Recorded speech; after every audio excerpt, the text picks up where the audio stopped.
Good afternoon. This is Dyke Hendrickson, and this is the podcast Life Along the Merrimack. We meet each week for about a half hour. It goes out on 96.3 FM radio, Joppa Radio, Channel 9 local cable TV, and also on YouTube. Today we have a guest, Brian Yurasits. Brian, thank you for being here. Thank you so much for having me, Dyke. It's a pleasure. So what we're going to be talking about, life along the Merrimack, by our definition, can be broad. So if we're in Salisbury Beach, for instance, that's quite near the Merrimack, and that is in our territory. And Brian and his team was involved in a very unique and exciting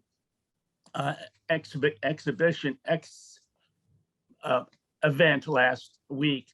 And they were called in to save or help a pygmy sperm whale that had come too close to shore. It could not swim out. And so Brian and his team were involved. So Brian, I'll hand it over to you. Can you tell us, first of all, what organization you're with? And also, how did you get the call that this pygmy whale was under duress? And what happened thereafter? Yeah, absolutely. So some great questions. And this was a very interesting experience for our team. So we work over at the Seacoast Science Center. Essentially, we have a program called the Marine Mammal Rescue Program. And a lot of folks in northern Massachusetts and New Hampshire are pretty familiar with this. I'm sure if you frequent any of the beaches around here, you've seen some signs up that tell you to keep a safe distance away from seals and other marine mammals. But essentially, our team at the Science Center, we respond to both live and dead seals, whales, dolphins, and porpoises that occur that occur stranded anywhere from the border of Maine and New Hampshire all the way down south to Essex in Massachusetts. So we cover a pretty wide territory. The Merrimack River area is absolutely a part of that territory, and it's one of our busiest locations in terms of we field tons of responses from Salisbury State Reservation, Plum Island, the entire area, actually into the Merrimack as well. And what we do, our program, the way it works, we operate a 24-hour hotline, and that hotline number is 603-997-9448 for any of you who would like to save that in your phone. It's a great resource. And maybe you can repeat that towards the end of the show also. Oh, absolutely. Absolutely. And so we operate that 24-hour hotline where myself, I work as the community outreach manager for the Marine Mammal Rescue Program, or my boss, actually, her name is Ashley Stokes. She's the director of our program. One of the two of us will field your call on that hotline, and we dispatch volunteers or ourselves to the scene to assess the situation and take care of that animal, whether it's alive. So were you surprised when you got the call for the pygmy sperm whale? As I understand it, they're quite rare this close to shore. Very rare. So this was an incredible animal to witness. I mean, such a sad situation to see it in, but this animal was, it's a very rare and elusive marine mammal species. So for context, 95% of the responses that our team goes out to field are seals. They have to do mostly with our two year-round species, the harbor and gray seals. But this time of year in the winter, we get two Arctic species of seals that actually come down, the harp seal and hooded seal. So 95% of our responses have to do with those animals. And this particular species, the pygmy sperm whale, since 2014, when our program began, we've only ever responded to one other situation of a pygmy sperm whale becoming stranded in this territory. So, and just quickly, what is the size of a pygmy sperm whale?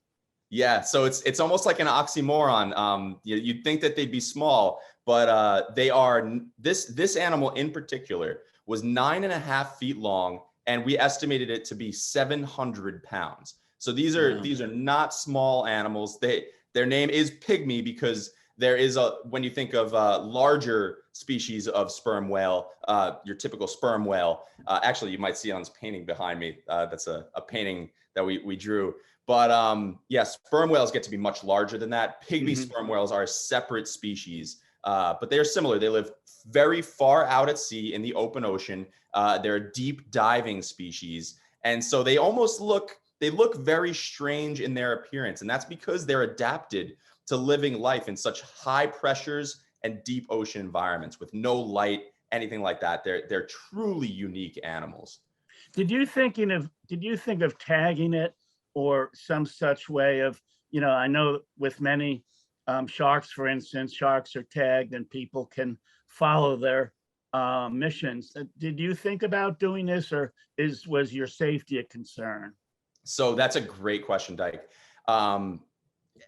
But basically, we wanted to tag this animal. We did not have the capabilities to tag it with a live satellite tracking tag. What we did try to tag this animal with was just basically an identifiable tag on its dorsal fin. And we would do that just so if the animal was to show up elsewhere stranded, which was definitely a possibility, we would be able to, with 100% certainty, determine that that was the same animal we had already seen. But due to the situation, when our team got down to the beach, first off, we had local environmental police officers on scene. We arrived within 30 minutes, but in a case of a large animal like this, usually local law enforcement will help us out as first responders. And they, I want to say thanks to them, because they were able to keep folks a safe distance away. We recommend anytime you see a marine mammal that you keep at least 100 yards, 150 yards away from that animal. Give it a wide breadth of space, and call our hotline. And when we got down there, people were already a good distance away. We were able to get down there, take some photos of the animal, which we can actually use to identify that animal in the future. They have specific markings, especially this animal, on their dorsal fin and on their flukes that we can use to identify that animal down to the individual. So did it look injured, or would it be difficult to tell if it were injured? Yeah, so this animal externally, so that's the first thing that we do when we get to the beach, is we visually assess the animal. We look at what the tide is doing. Is it coming in or going out? Does that animal have any significant wounds on it or evidence of human interaction? So and those would be evidence of entanglement in fishing gears, right. Ship strikes, anything like that. So this animal, right off the bat, we did not see any distinguishable large significant wounds on its body. We did see some abrasions on the lower end of its body, around its mouth and around its abdomen area. And likely those were from the thrashing that this animal was doing. Yes, so when we got down there, and you'll see in some of these photos, this animal was thrashing around and really making it a dangerous situation for us to respond. So this animal, if any human was to go near a thrashing whale like this, the animal's fluke, its tail, has the strength and power behind it to break bones. And so in this kind of a situation, this animal was thrashing around very vigorously in about half a foot to a foot of water. And it was strategically thrashing, not just going up and down. It was moving its tail, these are intelligent animals. It was trying to basically wiggle itself out in any way that it possibly could. So as I understand, Brian, it did have a good ending, because as I heard the story initially, I was thinking, as some people probably would, well, what about the tide? Was the tide going out? Was it coming in? How did the tide work in terms of your efforts to help it escape?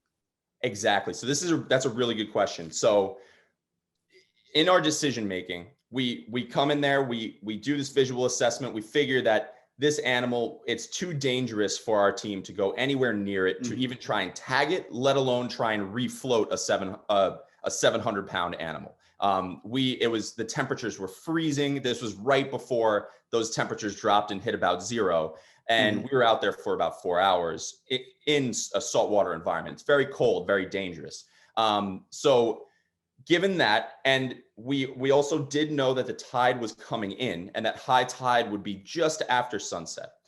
So our response started about 1:30 in the afternoon and ended just after sunset at that peak high tide, because the way the story ended was that this animal did end up swimming off on its own, under its own ability at that peak high tide. So there must have been enough water there for the animal to move off on its own. So that must have been a relief of some sorts that you thought, well, if we, the tide is coming in and, we're not going to go out, we can't go out and help ourselves, but perhaps the tide will help us out. And it did. Exactly. And I will say that another reason other than human safety that we didn't step in to help this animal was, like I mentioned earlier, we only 5% of the responses that we deal with have to deal with cetaceans. So, dolphins, whales, or porpoises. And in this scenario, we consulted with both NOAA Fisheries, which is the federal government organization that we work in partnership with. And we have a couple of other network partners. So other organizations along the East Coast of the US who we can consult with and use as a resource in these situations. So we were able to consult with other folks, other experts on this species of whale, who advised us actually not to attempt to refloat the animal, that it could actually have done more harm to the animal than good in us stepping in and trying to refloat it. And that could be that we caused the animal additional stress. These animals, since they are a deep sea species, when they come near shore, there likely is an underlying issue. Yeah, did you folks speculate on what could it be? Illness? Could have been fear of a predator? Did you speculate? Yeah, most likely it would not be fear of a predator, just because naturally they're so far offshore. But our speculations would be something internal with this animal. It could be illness, it could be parasites. If this animal did end up suffering from some kind of a ship strike and have internal injuries, that could be one of the reasons it came near shore. But overall, we were not able to determine the exact cause of that animal coming near shore. But in any scenario with these large whales, attempting to pull them back out to sea, it just causes more stress. It could cause more physical harm to the animal. And in that situation, we were advised to kind of just see if the tide can come in, bring it off naturally, and that would be the safest and best option. And that actually, we lucked out. That was exactly what ended up happening. Well, you're listening to Life Along the Merrimack, the weekly podcast, 96.3 Joppa Radio, Channel 9, local cable, and also archived on YouTube. I'm talking to Brian Yurasits, and it was a very exciting rescue attempt last week. A pygmy sperm whale came up on close to the shore, and it was taken out by the high tide. But you mentioned a couple things that are interesting to a lot of folks on the North Shore. How is the seal population? You mentioned there's several different types of seals. Are they doing okay? And can you also talk about sharks? Because from time to time, there's a belief that white sharks are off of the coast, and are they a problem for seals that many of us have seen in the Merrimack area? Yeah, so these are great questions, Dyke, and thanks for asking them.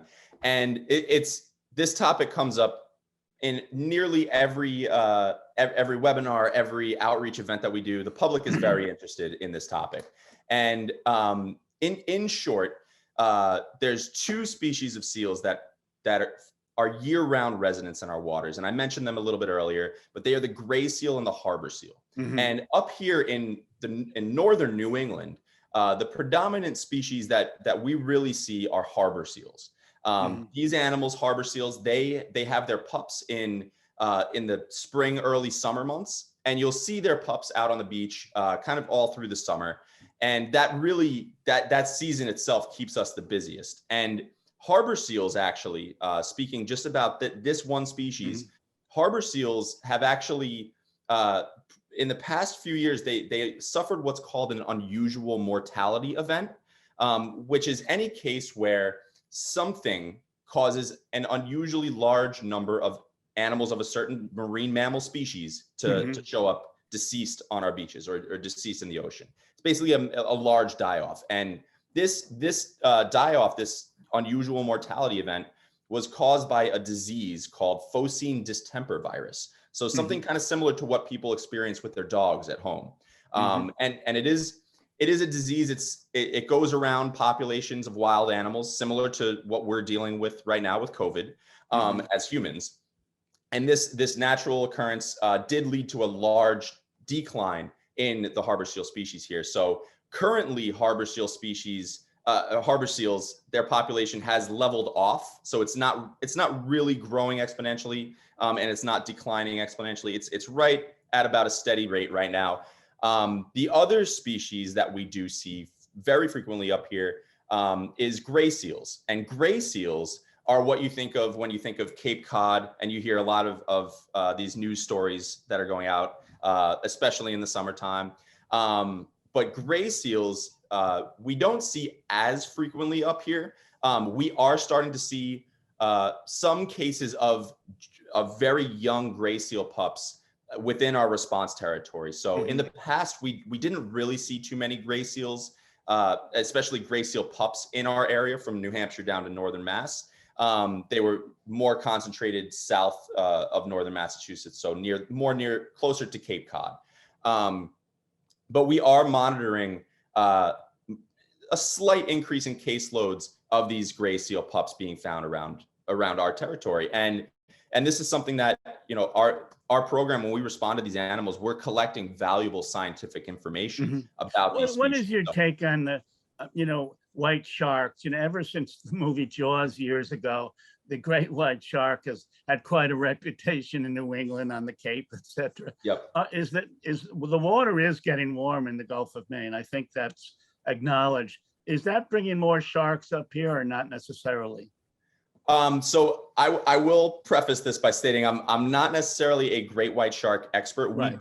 We do partner with Atlantic White Shark Conservancy. They're the organization down on Cape Cod that does all the research locally about these animals. And to my understanding, and this is what I can say about white sharks and seals, is that both of these species, talking specifically about gray seals here and great white sharks, both were hunted to near extinction or extirpation back in the before the 70s. So in Maine and Massachusetts, there were actually bounties placed on the heads of gray seals, of all seal species, because they were perceived to be competing with fishermen for their catches. And great white sharks as well. If you think of the movie Jaws, these animals were hunted, especially in the case of great white sharks, for trophy fishing. And essentially what happened was back in the 70s, the Marine Mammal Protection Act eventually took place, which placed very important protections on all these different species that I spoke about: seals, whales, dolphins, porpoises, which were all in really rough shape from past exploitation, especially with whales. You think of commercial whaling back in the day. And this placed really strong protections on these animals that allowed them to come back. And also with sharks, I believe that they gain protections from the Endangered Species Act. I'd have to double check on that one, but in short, both of these species are a conservation success story. Them coming back to our waters is a good sign for the ecosystems as a whole. Seals are this kind of mesopredator. They're in the middle, but they still are preyed upon by larger animals like great white sharks. And great white sharks are basically the top predator in this ecosystem. So seeing them around is a good sign. I will say that they are definitely both here to stay. These protections are in place for more than just seals. Yes, they're in place for things like the highly endangered North Atlantic right whale, for example, where there's less than 400 individuals of that species left. So these are important protections that are in place to bring populations back up. But really, the interesting scenario here is we are going to have to learn to live with these different marine species. They're iconic marine species. We're talking about iconic, Brian. Can you show us an illustration of the pygmy sperm whale? I don't know if you have it geared up there, but if you have an illustration, either hard copy or please bring it up if it's possible. Yep, I will absolutely do that right now, and you should be able to see that. Yep. So this first image, I actually captured this of two of our team members. So you see Ashley on the right and Rob Royer, he's our senior aquarist and our part of our marine mammal rescue team on the left. And that pygmy sperm whale, you really see there in that image, you can see the abrasions on the bottom of its fluke there. But Yes. really what I want to show in this image is the power of that animal's tail. And I can see why you didn't want to pick it up and try to carry it further out to sea. That does look very powerful. And again, exactly. if you just join us, Brian mentioned it's about 9.5 feet long. This is a wonderful photo. If you're listening on radio, I would just say this wonderful small whale, and they have some attendants next to it. This is a wonderful photo, Brian. Maybe you can continue to talk about it. Thank you. Yeah. And really just in this photo, yeah, you see the thrashing of that animal. And it was moving that tail around very rapidly, trying to unbeach itself. And it's 700 pounds of pygmy sperm whale there. And so that's one of the reasons that our team stayed back. Here, they were trying to collect a length measurement of the animal so we could figure out the size, the sex, and maybe the age of the animal. And so we determined that this was an adult male pygmy sperm whale. And another note that I like to show to talk about from this picture, and you'll really be able to see in this next one too. I'll move forward to that. This is more of a visual of the animal's face, or it's the front of its head. And these animals, these pygmy sperm whales, it shows how adapted they are to these deep open ocean environments. So when you say deep, Brian, how deep are we talking about? So these animals forage at hundreds and hundreds of feet deep. And you can see, and I'll actually talk about this a little bit here. You can notice their head, it's pretty round and almost like bulbous in its shape. And sperm whales, so your typical sperm whale and this pygmy sperm whale, they have this special tissue called spermaceti in their head. And this is a very fatty tissue that it actually helps them to echolocate deep down in these deep, dark ocean environments. So what they do is they'll actually emit these very loud clicks that enable them to perceive their environment around them, almost like a bat would do on land. And so, and also it's important to note that these animals are evolved to do this, mostly because sound travels much faster in water than it does on land. So that's just a really cool fact about how these animals are adapted to these deep water environments. And that spermaceti organ, it just allows them to really fine tune that echolocation and make it as effective as possible when they're this down is there. a wonderful photo, and that's a very good explanation. And of course, for many of us, we've never seen a pygmy sperm whale, so this is really interesting. Did you have another, Brian, or is that? I do have one more photo. Yeah, absolutely. I'll show you that one.